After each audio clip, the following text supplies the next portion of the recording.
काय नेमकं ही टॅप काढून नाही, आम्हाला काही कल्पनाच नव्हती. दादांनी जेव्हा फोन केला तेव्हाच आम्हाला माहिती झालं. त्याच्यानंतर आम्ही इथे आलो. याच्याविषयी आम्हाला काहीच माहिती नाही.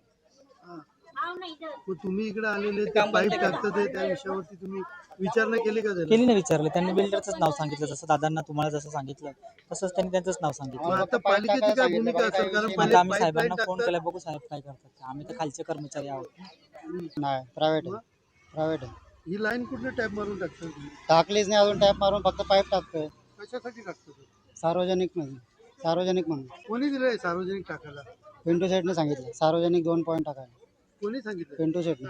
कोण पिंटू शेट आहे? इथे चाळीचे जे त्यांचे आहे ही खाजगी तळी आहे, अधिकृत आहे का? ते मला माहिती नाही. महापालिकेने काय सांगितलं नाही, मला नाही सांगितलं. आमच्या इकडे जी एवढी पब्लिक आहे त्यांना एक थेंब पण पाणी भेटत नाही. तुम्ही आता चाळ या ठिकाणी बांधली, ही लाईन जी आहे ती तुमच्या इकडे जात होती का? माझ्या इकडे नाही जात.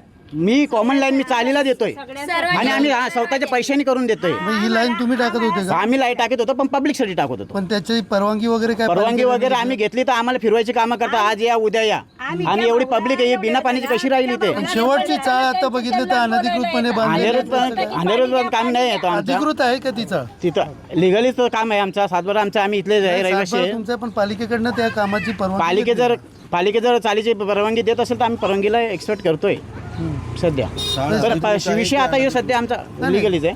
सध्या जो विषय आता आमचा पाण्याचा अधिकृत आहे का अनधिकृत आहे की ज्याच्यासाठी तुम्ही पाण्याची सुविधा करतात? कारण पहिलेच एवढी लोक राहायला आली आहेत, त्यांच्या इकडे पाणी नाही, ती लोक त्रस्त झालेली आहेत. मग ती तरस झाली, त्यांचं तरसच बघून आम्ही पाणी देतोय ना. भाऊ, आता तुम्ही नवीन चाळीसाठी टाकता, नवीन चालीसाठी नाही, आता जुन्या चालीना पण लाईनी नाही. या लाईनीला यात चाली जुनी आहेत, यात चाली जुनी आहेत ना. पण ती लाईन डायरेक्ट इकडनं मग तिथपर्यंत आम्ही एका लाईनीवर 2 पॉईंट देतो, या लाईनीला वेगळे देतो, त्या लाईनी एका लाईनीवर 2-3 लाईनी करतो भाऊ आम्ही. त्या पालिका तुम्हाला परवानगी देत नाही म्हणून तुम्ही हे टाकता. हा, आम्हाला परवानगी देत नाही. आमच्याकडे मेन लाईनच नाही पालिकेची. इथपर्यंत लाईन नाही, लाईन तिथपर्यंत आहे. अनधिकृत बांधकामच्या संबंधित मी याच्या आधीही अधिकाऱ्यांना, जे आय वॉर्डचे ऑफिसर आहेत लोंढे सर किंवा याच्या आधीही जे सर होते, मी त्यांना इन्फॉर्म केलेलं, तरी अद्याप कोणतीही कारवाई झालेली नाही आहे आणि इव्हन लक्षसुद्धा दिलेलं नाही आहे. आणि अनधिकृत बांधकाम तर सोडा, इथे सुरुवातच्या चालीपासून ते एंडच्या चालीपर्यंत एकही पाण्याची पियाची लाईन नाही आहे. याचा त्रास अक्षरशः आम्हाला सहन करावा लागतो. दिवसातून 100 फोन 200 फोन फक्त पाण्याकरता येतात. आता एवढे नागरिक जमल्यात ना, हे फक्त पाण्यासाठी त्रासलेले आहेत. ताई, थोडं तरी पाणी ॲटलिस्ट 10 दिवसातून एकदाही नाही. तिकडच्या भागात तर 10 दिवसातून एकदा सोडतात, आशेले पाडा वगैरे त्या साईडला. इकडच्या लोकांना तर तेही पाणी नाही आहे. आणि वारंवार लेटर टाकूनसुद्धा आज इथे आता माझ्या लेटरला तर कोणी काय रेस्पॉन्स दिला नाही आय वॉर्डच्या ऑफिसर्सनी, जे वॉटर इंजिनियर वगैरे आहे, तिथून पण काय रेस्पॉन्स नाही आला. आणि इवन KDMCमध्ये जाऊन मी मलेकर सरांना सांगितलं, तेही बोलले की निधीमधून करूया किंवा करून घेऊया. पण आता हे जे डोळ्यांनी येऊन बघते, मग ही डायरेक्ट लाईन इल्लीगल आली कुठून आहे आणि हा पाणी कुठून पोचवलं जात आहे. आता मला ह्याचा जाब पाहिजे. आणि महानगरपालिकेकडून मी एवढीच मागणी करेन की इल्लीगल कामं होत आहेत, सर्व होत आहेत, तर हे पाण्याचं सुद्धा कुठेतरी थांबलं पाहिजे ना. पाण्याच्याही सुविधा द्या तुम्ही जर इल्लीगल काय बोलतात आपलं बांधकाम करताय, कनेक्शन्स देत आहेत, तर मग पाणी तसं पुरवा ना इल्लीगल प्रकारे. किंवा जे काय आहे तुम्ही टॅक्स पावत्या घेता लोकांकडून, नागरिक त्रस्त आहेत लिटरली. मॅडम, आम्ही महिन्याला 300 रुपये भरतो, 200 रुपये भरतो. आम्ही काय पाप केलं आहे की आम्हाला 10 दिवसातून एकदाच पाणी भेटतोय किंवा 15 दिवसातून एकदाच पाणी भेटतोय. आता चला माझ्या ऑफिसला बघा, माझ्याकडे एक पूर्ण मोठी डायरी आहे. गेल्या मंगळवारपासून मी इथे बसायला चालू केलं आहे लोकांच्या समस्या जाणण्यासाठी.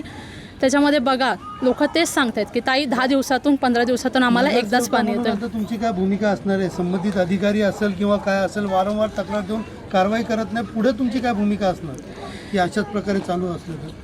आता मी आयुक्तांना याच्या आधी या गोष्टींबद्दल सांगितलेलं आहे की ते जे इल्लीगल कामं चाललेले आहेत त्यांच्यावरती लक्ष घाला.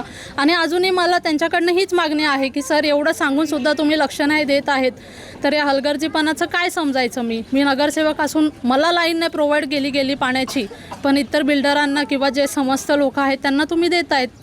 मग आमच्या असण्याला काय उपयोग आहे? असं काय नेमकं इकडे त्रास? इथं आम्हाला पाण्याचा भरपूर त्रास आहे. पाणी टायमावर भेटतच नाही. कधी 2 वाजता पाणी सोडतो, कधी रात्री 1 वाजता पाणी सोडतो. हप्त्याला 2 वेळा पाणी सोडायचा टाईम आहे, भेटतो आम्हाला, पण तो पण टायमावर भेटत नाही. पाणी 2 टायमाला भेटायला पाहिजे. टाईम तर पाहिजे बाबा. 12 वाजता सुटतो तर 12 वाजता तर आम्ही 12ला वाट बघतो, तर 6ला पाणी भेटतो. पाणी सोडणारा पण बरोबर नाही. कधी रात्री 2लाच सोडणार, त्रास होतो. हप्त्यामध्ये दोन वेळा एवढा त्रास आहे. आणि सार्वजनिक नळ पण नाही आमच्या इथं. एक सार्वजनिक नळ असल्यामुळे जरा पाणी भेटतं तर गोरगरीब एवढा त्रास आहे. खड्डे तर भरपूर आहे. चला आम्ही जसं तसं हे परेशानी करतात. आणि इथं आमचं शिव मंदिर आहे, तो बघा, तो झाड परवाच्या दिवशी वरती पडलाय, तो झाड पडला. काय नेमका इकडे पाण्याचा त्रास आहे? पाणी भेटत नाही दादा, टाइमावर पाणी सोडत नाही. आणि आठवड्यातून 2 वेळा बोललं तर पाणी पुरत नाही. पाणी घरात संडास बाथरूम आहे, पाणी आम्हाला पुरत नाही. आम्हाला 6 नळ द्यावा, मग द्यायला पाहिजे ना. नगरपालिकावाल्यांनी लक्ष द्यायला पाहिजे. आम्हाला पाणी पुरत नाही. आम्ही म्हातारे कुतारे लोक आहेत, रात्रीचं बेटायमाला पाणी सोडता. आम्ही कधी, आम्हाला ते नळामध्ये तर पाणी अजिबात पडत नाही. पाणी सुटलं तर ते माहिती पडत नाही आम्हाला.